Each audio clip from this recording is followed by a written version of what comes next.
Hello, Cubs fans, and welcome to a brand new edition of Cubs on Tap. It's a W again. The Juice and Luce show gets back-to-back W's. Oh, I couldn't feel better on a Wednesday night after Cubs win. You hear me? I'm Luce. He's Juice. Buddy, how you doing? The Cubbies win again, man.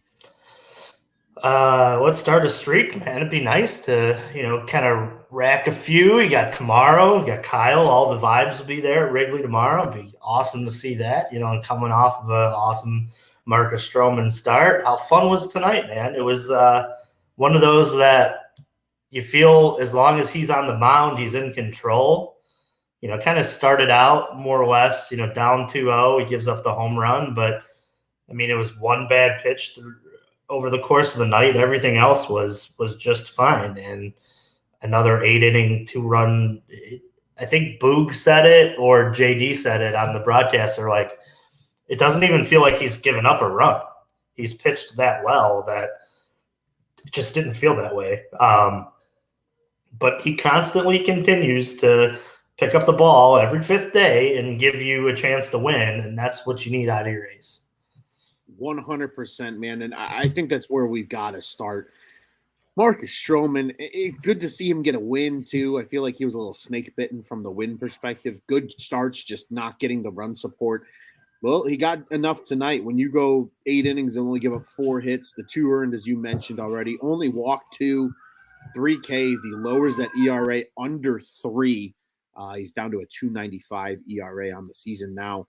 Leiter comes in the 9th, cleans it up, gets his second save of the season, lowers his ERA to 1.77. Juice, we talked about last night's win being just what the doctor ordered to change everything around, but they had to use quite a bit of the bullpen. They went to Estrada, they went to Fulmer, they went to, Leiter, who we got to see again tonight. 2 pitchers to get you through the game. You can't ask for more. That's what the doctor ordered, was an 8-inning Stro start to really save this bullpen that's been struggling right now. And again, like you mentioned, he was getting it all done too, right? Inducing the ground ball. The ground ball rate was high tonight, just 3 Ks from Stro over the course of 8 innings. But the stuff looked good. He was in control, like you said, Juice. And on top of it, made a couple of nice plays in the field too. Just showing off the complete package, as you said, as an ace pitcher for the Chicago Cubs team. He's kind of got it all, right? He's got the Sanker was sanking, as he said earlier on in the year. His skill set fits this team so well, right? Oh yeah. He puts the ball on the ground often, has weak contact, and he just allows the lineup and those guys who are out there in the infield to just pounce on ground balls all day. And it's going to be successful as long as you got guys like Nico Horner and Dansby Swanson up the middle. It was great. There was really no trouble other than, maybe a few innings that he had to, wiggle his way out of. But, it was just impressive just to see him be so efficient. We look at starters now and you're happy when they go 6th. When they can go 2 extra, it's like you've bought a whole game worth of rest, essentially, for some of these guys in the pen. And it also kind of bridges the gap to some solutions. Excuse me. You look at Cody Hoyer, that's a name that's going to be coming off the list and able to be activated in about a week. There were some good reports out of him. He's from Iowa. Shit pumping 98. So now you're looking, it's another game that you've won, that you've bought time for your Achilles heel to be fixed. Mm-hmm. And anytime that you can only use one guy, and let's be completely honest, like using Leiter, he probably is still available for tomorrow. He only went 1 inning. He didn't throw a lot of pitches. It was essentially like a side session for him. So realistically, the only one who should not be available going into tomorrow is Marcus Stroman. That's it. And that's going to be, we talked earlier on the show about Kyle Hendricks coming out. You hope that it's the Kyle that we've seen at Wrigley Field of old, but you don't know. You may have to, get in a game where you got to slug it out and you're going to have to find 4 or 5 guys to get you to the end of tomorrow's ball game. You don't want to, kind of burn tonight what you could maybe have to use tomorrow. So tonight meant so much for, that pitching staff to get just a night off, essentially, and the good vibes of there's 2 straight games that your bullpen has come into with high leverage situations and gotten the job done. Then you start – this is how you start building back your confidence in your pen. You start having guys come in, leave the games without giving up runs and hits. And, they've done that over the course of the last 2 nights. And that's something for them to build on. And that's certainly something that I think small victories as of right now for this team as they're trying to figure out their roles means so much more right now than I think any of us imagined, because they were down so bad over the course of this losing streak and much of May that I think they're just trying to find something to grasp too. And these are 2 nights that you can look at and you go, all right, well, he got us to the 8th. We came into the 9th, 2-run lead with, some professional hitters at bat with Lindor and McNeil, and you were still able to, close the game out and in a fashion to where nobody really in the park was that nervous. Last night, Smiley was great for 5, was unable, kind of got in a jam in the 6th inning last night, and Estrada did his best to work out of it with only giving up 1 run. And all things considered, that was, what we talked about last night. I thought the changing point in the ball game was one of those moments where I think Cub fans everywhere took a little bit of a breath and said, all right, let's see what this bullpen can do over the course of this last 3. But that could have been a lot worse than it was. So I think the small victories are something that we definitely need to look at is building blocks. And it's another day that you get by until maybe some reinforcements are on the way for this pen. Yeah, 100%. I think to add on to that too, just quickly about the pen, I think you're just starting to see some of the guys too come out of the woodwork that are truly reliable, right? We're 50 games in now. You see the lighters of the world continue to stand out. You've seen a guy like Jeremiah Estrada show a lot of promise and albeit limited action thus far. Then you have a Cody Hoyer coming back. There's always the option that they buy an arm or 2, at the deadline, for, low level prospect. Who's to say that we don't see a Bailey Horn at some point in this season? There are other options as well that make it exciting, that thinking that they are building back toward a competent bullpen, or at least enough to win you ball games. But again, man, when you got your top 2 in this rotation right now, in Stro and Steele giving you 6+ every single night, that just makes you feel really good about where this bullpen is going. And Juice, there's one other thing I want to bring up about this start. First off, I want to go to the comments. Hello to everybody. If you're not joining the conversation, if you're watching along with us on Twitter, go over to YouTube, subscribe, hit the bell button. Be sure to follow along with us during the show, and you can join the conversation. Scott says, can we play the NL East every day? I'm starting to feel that too, at least with this Mets team. He says this team is getting hot. And I think tonight's game was hopefully that kind of turning point, because there was an energy, Juice. We talk about energy being a real thing, right? Swagger is an energy, momentum is an energy. How about the poof look from Stro tonight? That was swaggy. I loved that. That was the first thing I noticed. I looked on the mound, I turned the TV on, I put the game on. I'm 90% certain that's the first thing they got tweeted from Cubs on Tap tonight. Was like, ooh, Stro's got it all fluffed out, ready to go. Damn, that looked good. And I still love the braids though, man. I love braids Stro so bad. I just really do. I do like the puff though. It kind of, it's different. I think your tweet said something along the lines of same Stro, same stuff or something like that. But he's the man of many looks. He can pull off a lot of different hairstyles and looks, and he's fun, man. He's, what's the most interesting part about the broadcast? I did not realize this. Boog brought it up, and you may have been doing Blackhawks stuff at that point. But Boog was talking about how after his start, he'll mimic the pitches he throws left-handed. He'll throw the same amount of pitches with his stance left-handed. That way he keeps himself in balance.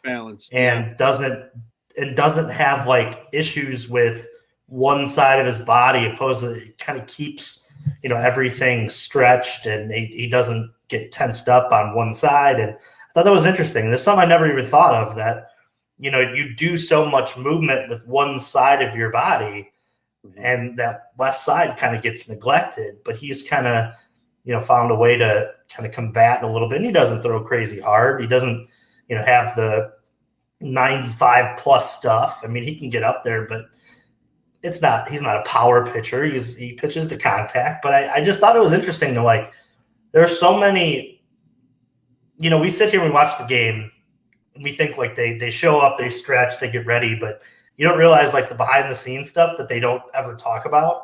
Mm-hmm. That just makes me so badly want to be, like, in a locker room for just a homestand.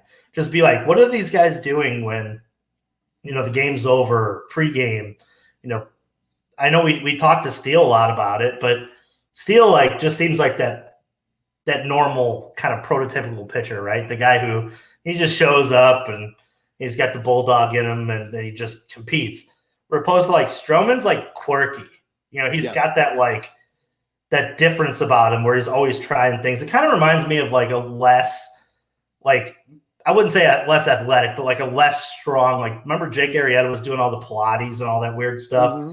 Like, it kind of reminds me of that. It's like, Marcus Stroman in a lot of ways, and you can probably speak a lot to this as you're a Marcus Stroman stan, but he's different, and I think it's interesting to see that, that was something that he thought of or he's read about, or he's a very intelligent, smart guy, a guy who's really into his craft and into pitching. It's interesting to see that, like, he's found some success and, like, hey, after this, I need to mimic at least 90. If I throw 95 pitches with my right arm this way, after I got to mimic, 95 on the left side, or do something to the left side to even out what I did. That way, I'm keeping my body balanced. I'm keeping my center centered.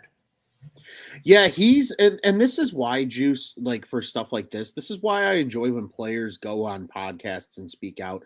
I enjoy when guys produce their own content and aren't afraid to hide things from the general public, because it is such a fascinating part of being an athlete, right? Like, at any level of sports that you've played, like, if you've walked into a trainer's room, that is the type of stuff, right? Like, the conversations in the trainer's room, right? Like, what guys do to get ready. Everybody's got their own different routines. Stro has always been very public about the amount of training he does, both with his mind, but also with his body as a whole. He's very big on balance. Balance to him is the biggest key, because he takes it back all the way to a point where pre-pitch clock, obviously, when he used to do a lot more of it, he still does some of it now, but on a more reduced scale, was messing with a hitter's timing. Because he said he used to sit in the cages with the guys that he played in Toronto with, the Bautistas and the Donaldsons and all of those guys, the Encarnaciones of the world, and ask those guys, what's the biggest thing that pisses you off as a hitter that a pitcher can do? And they would always say it's to mess with his timing. He actually called out former Cub Nick Castellanos as one of those guys that he talks to a lot and asks those kind of questions to. Timing is everything with everybody and anything, right? Timing is everything. And for him, he learned the only way he could really mess with timing was for his body to be able to handle, standing in a stretch hold for a long time, giving weird movements, kind of, we've seen it with, like, Nestor Cortez does it a little bit too, where he gets all weird and off balance.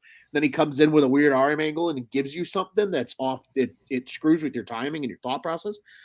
Stro's very big on that too. So it doesn't surprise me that he does that, but it's really cool to learn that, because he is so big on balance and everything, and fluidity and his core strength. Like, he talks so heavily about keeping his core strong, because the core feeds everything. And, so to hear that kind of, that piece it's not surprising, but it's really cool to think that, like, he then goes back and he'll mimic, 88 pitches or whatever it took, or 89 pitches, I think it took tonight to get through the 8 innings of what he threw in each of those 89 pitches. So I think that is incredibly fascinating.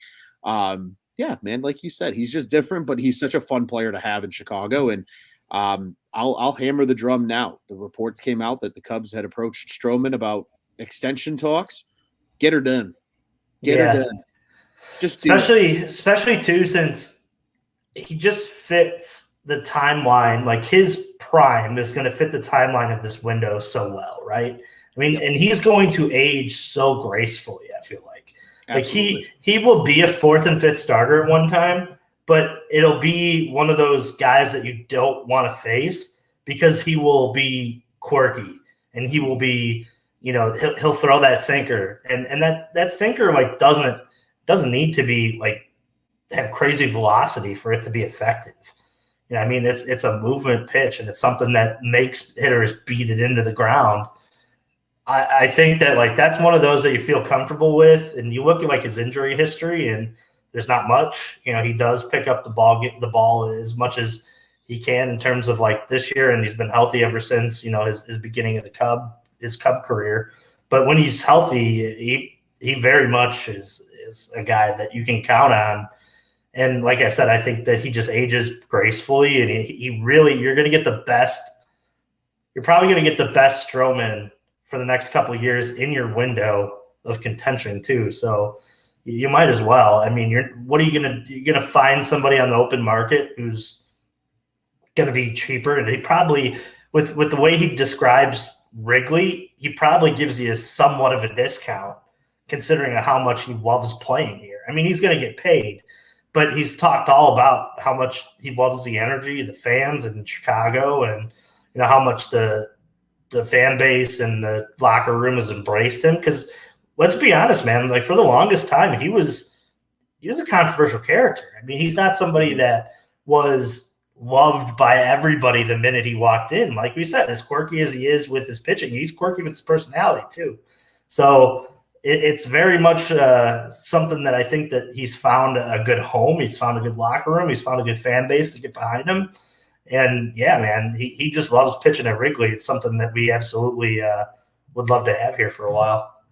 100%. And I am all for it. I think that, like you said, the move makes a lot of sense. And even if he does continue to shift down this rotation as years go by, and guys like Brown and Wicks potentially make it to the next level and become staples in this Cubs rotation, because of agreed, he's going to age like fine wine in comparison to some other pitchers because he is a pitch to contact guy. He is somebody who takes really good care of his body. He's going to be an effective player for a long time. So you can give him a little bit of term and probably have a lot less concern than some other guys that you'd give term at this age in their careers in terms of him being worth the contract in the long run. And I think having him in that locker room too for some of these younger guys over the course of these, coming years is also going to be beneficial because you don't know what veterans are going to be there in the long run right now, just the way things are shaping up. And I think he'd be incredibly important. One quick last thought here, Juice, on Stroman before we talk a little bit about the hitting tonight, before we get into some other things. Scott says Juice's key stat to watch. Cubs are currently 13th in team ERA with a 4.12. Yeah, I checked up on that tonight as well. The bullpen is what's inflating that crazily. But that's another asset of pitching or facet of the pitching staff. So if they could figure that out, they probably find themselves within the top 10 and below that. What I think I put it at like 3.9 or 3.87 or something like that they have to be at to make the playoffs. And they're around there. It'd be nice to see them figure out the bullpen and get in the top 5 because that's when you're talking about having a World Series contender when you can get in that top 5. 100%, and it would certainly be nice to see. But speaking of things that were nice to see, Juice, the bats. It wasn't super pretty, but they did enough to get a win tonight. Weird looking lineup initially when it came out today. It was Mastrobuoni in the 2-hole. He went 0 for 3 ultimately, but did have a pair of walks. Swanson bumped down. Each of those guys bumped down another slot. Barnhart behind the plate. Just a weird looking lineup compared to what we've seen so far this year, but it got the job done. It got enough to happen. Corner got on early in the game. He gets driven in by Swanson for the Cubs' first run on that double. And then they follow that up, with Seiya Suzuki driving in Swanson on his double. Talkman then drives him in on one of his 2 hits for a ribby as well. Morel had a lone hit tonight, not the home run, so that streak ends, unfortunately.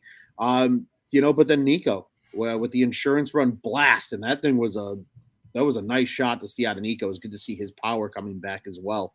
I mean, again, they did enough to get it done. Hap, 2 hits tonight. Talkman, 2 hits tonight. And a slew of other guys getting a hit in crucial situations with men on base. This is exactly what you like to see, especially when your pitcher's as hot as Stro was tonight. Just get enough. You don't need everything. Just do enough. And they did just enough. They beat up on Kodai Senga enough to get the lead when he was still in the game. And then to get that insurance run when you got to their bullpen is all that mattered, because Stro was dominant, and Leiter did the exact same thing in the 9th inning. It's not beautiful. They didn't light up the scoreboard, but Juice, timely hitting, gets the job done. I think it's much more beautiful of a performance than what the run production will show, though.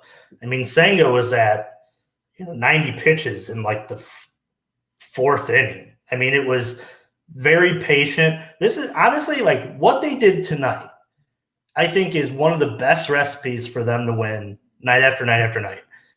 Be patient. Don't swing at balls.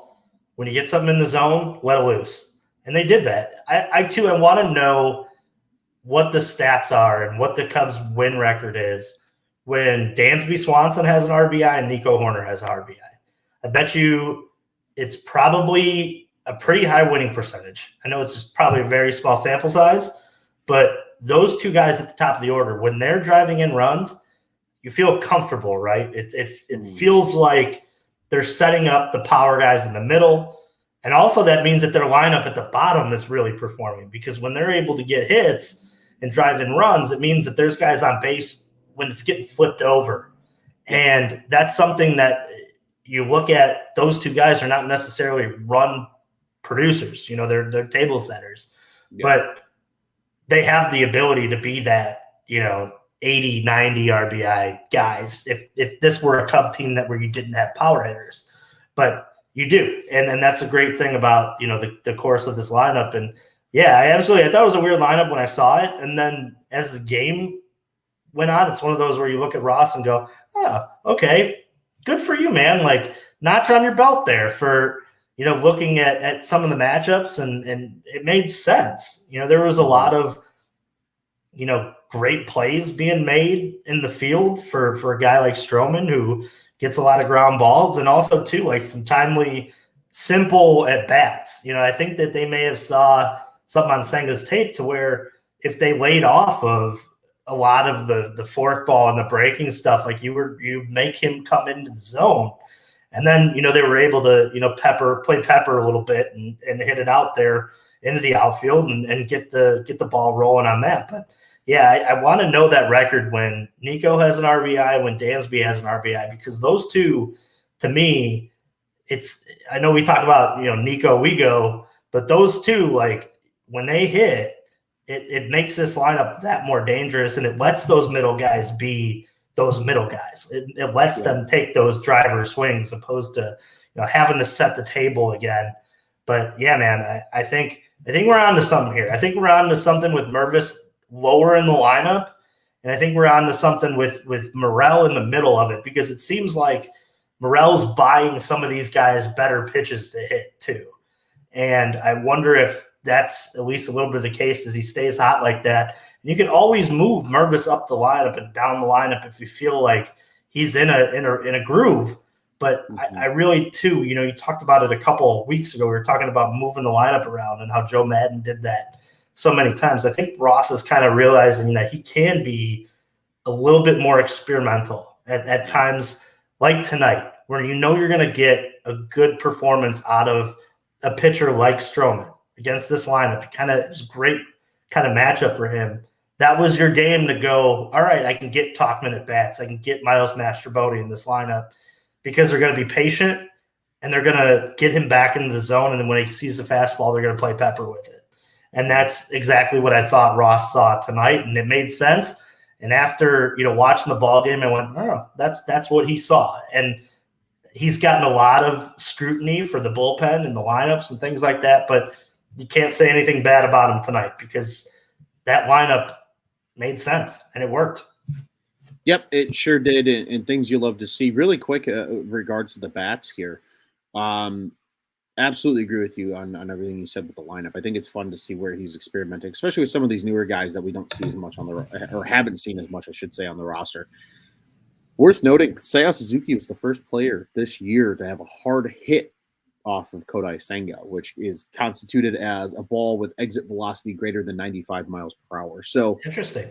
that's a pretty fascinating little stat that they dropped during the broadcast as well early on with that with Seiya's hit. So, for him to be the first guy to get it too, it kind of feels, almost appropriate in a lot of ways because, he's familiar with them, right? Like Sure. probably more familiar than anybody here. So, it's cool that he was the first one to like, I've seen the forkball. I know what it does. I'll get one. I'll figure it out. So, and he took care of business tonight. Juice, timely hitting, good pitching. That's the recipe to wins. Friends over at Sox on Tap had that today too.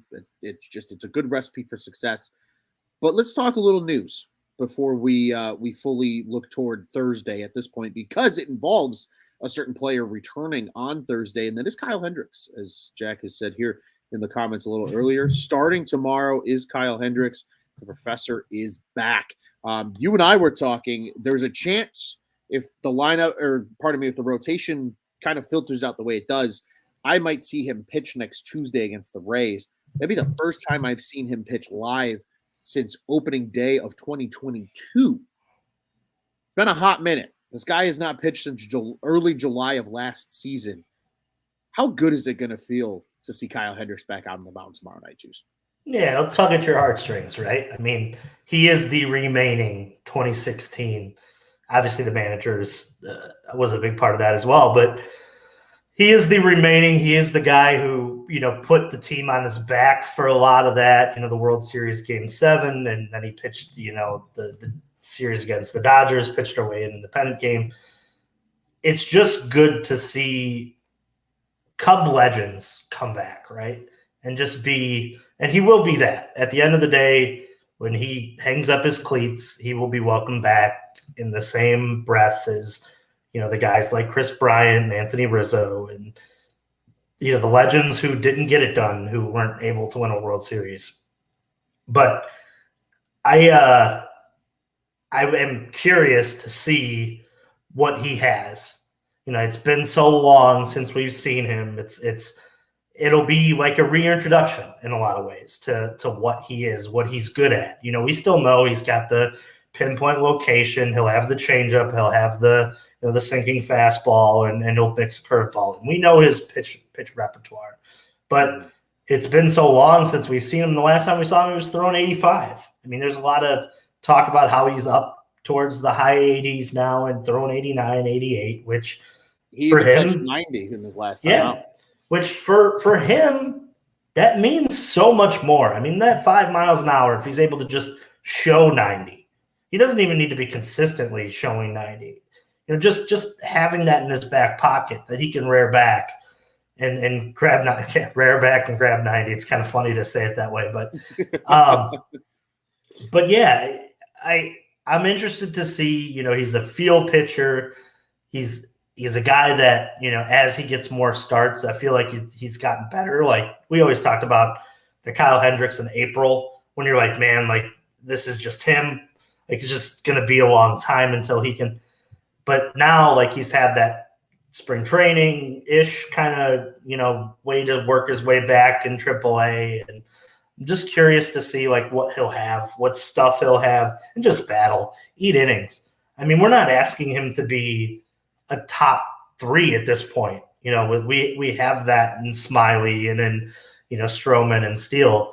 Eat some innings, give quality starts. If he can go 5 innings and save the bullpen, but give up only 3 runs in the 5 innings, I'd be happy. I'd take that every single game that he throws from here on out. If he threw 5 and gave up 3, I'd sign me up every day for Kyle Hendricks starts like that. But it will be, I think, in a lot of ways, and I think Suddy even said this, the key to his season back at CubsCon was Kyle Hendricks. It was, how healthy is he? Is he more of a innings eater, or is he, another top of the rotation guy? Those are questions that need to be answered, because with the way that Tyone's pitching, if you can get like just vintage Kyle Hendricks, you're looking at 4 days on the schedule that you feel confident that you have 5-6 innings in you. Yeah. And that means so much to a ball club. And I think Tyone eventually figures some things out. I don't think he's going to be this bad all year. But if they can find a fourth, it makes the pen less taxed. It makes managing for David Ross so much easier. And he's just a presence in that locker room that I think these guys, when he comes in, will be like, all right, let's go. Like Hayden Wisniewski, when he came up, great. But you knew that's a rookie. He's the guy who's trying to earn his way and figure his way out through, Major League. Kyle Hendricks has done it. He's done it all.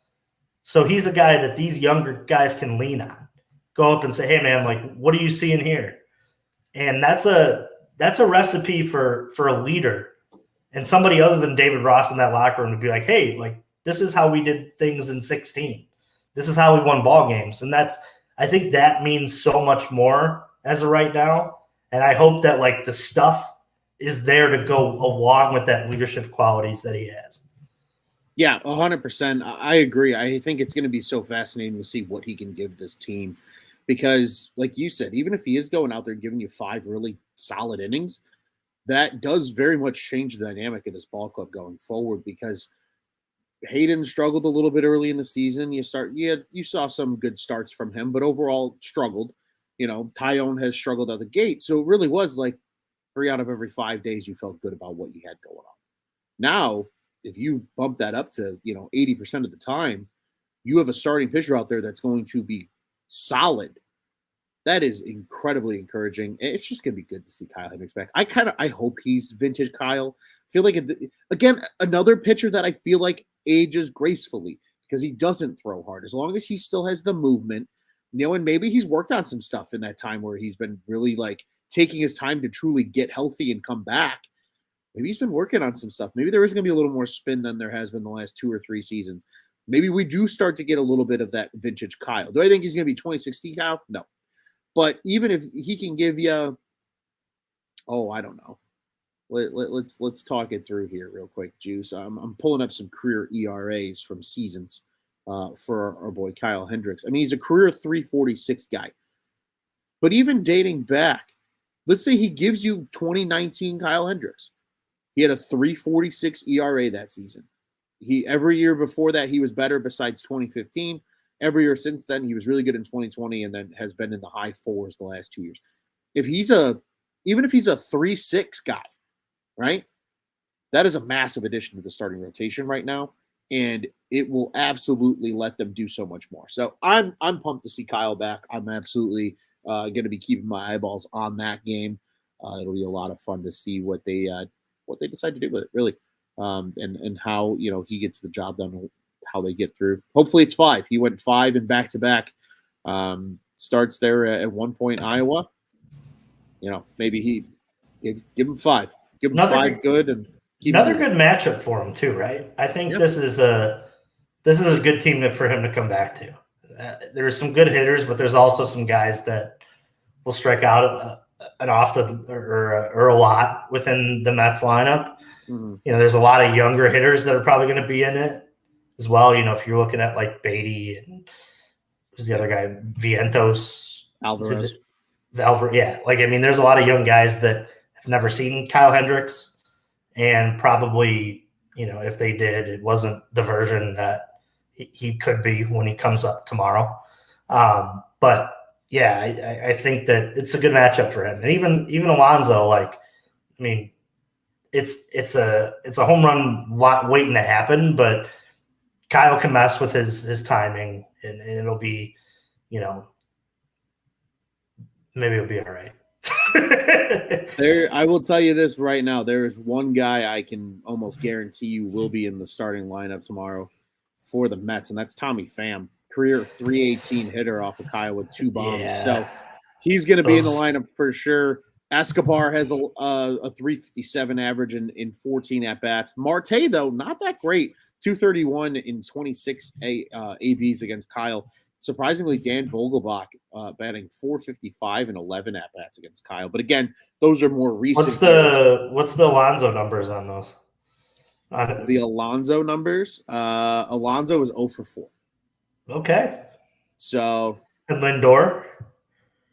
Lindor is 0 for 6. I'm surprised that there's not more at bats there for Lindor against Hendricks. But I guess it makes sense. Different league. And yeah, he played in the AL for a long time. Yeah. So that's probably a large part of why. Scott says, what a good start look like? 5 innings, 2 runs, 100%. I think we're both on board with that. Take that in a heartbeat. Yeah, absolutely. And then just kind of quickly here, Juice. Homer Joe and Cheese. But 13-game hitting streak still going strong for Christopher Morel, who says, let's go, boys, with a W. Juice, speaking of the W, any final thoughts on the Cubs win from tonight before we go ahead and look forward to Kyle Hendricks' start tomorrow against these New York Mets? No, continue the plate approach. I love the patience. I love the working back into the zone, and let's take advantage, see it hit it. Runners in scoring position, get them on, get them over, get them in. So that's all it is. Baseball's pretty simple when you play like that.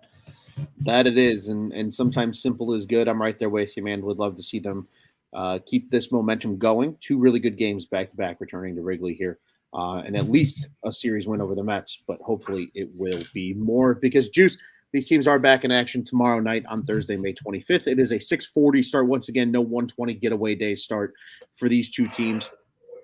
It will be Kyle Hendricks on the bump for the Cubbies, as mentioned. And then for the Mets, it'll be Carlos Carrasco, the right-hander, 0-2 with an 8.68 ERA on the season.